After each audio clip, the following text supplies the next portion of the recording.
Shalom saudara yang dikasihi Tuhan. Jangan pernah jemu-jemu berbuat baik. Karena Tuhan mengajarkan kepada kita di dalam kitab Matius pasal 5. Yaitu dikatakan, biarlah kita memuliakan Tuhan melalui perbuatan baik kita yang diketahui banyak orang. Dan sebelumnya dikatakan, kamulah garam dunia dan kamulah terang dunia. Maka ayat selanjutnya dikatakan, saudara, biarlah segala kebaikanmu dilihat orang dan itu memuliakan Bapamu. Bagaimana kita memuliakan Tuhan? Apakah dengan puji-pujian? Apakah hanya sekedar datang di gereja tanpa perbuatan baik? Justru di gereja itulah saudara kita memuji Tuhan ibadah, tapi kita akan belajar di sana tempatnya untuk berbuat kebaikan. Bagaimana Yesus datang di tempat bait Allah. Di situ hari Sabat dia tetap menyembuhkan. Sehingga dia berkata, hari Sabat itu adalah untuk berbuat yang baik, bukan berbuat yang jahat, untuk menyelamatkan orang. Justru kita saat ini di gereja banyak terjadi kesalahpahaman, tersinggung, sakit hati dan sebagainya. Saudara, kalau orang baik pasti upahnya baik.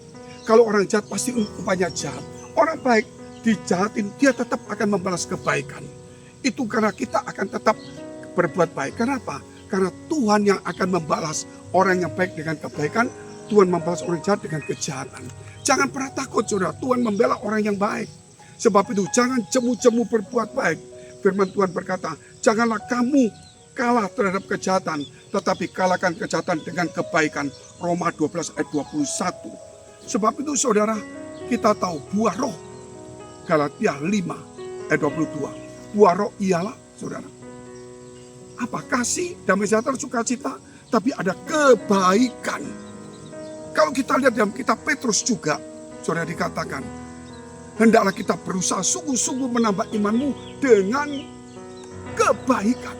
Jadi kebaikan adalah buah keselamatan.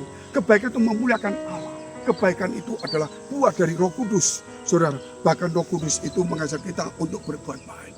Apakah setelah kita selamat, kita berbuat jahat? Tidak ada gunanya.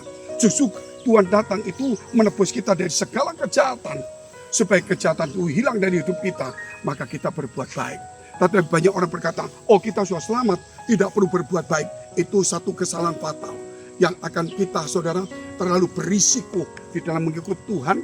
Kalau kita mempunyai pikiran sendiri, kita harus kembali kepada ajaran Yesus.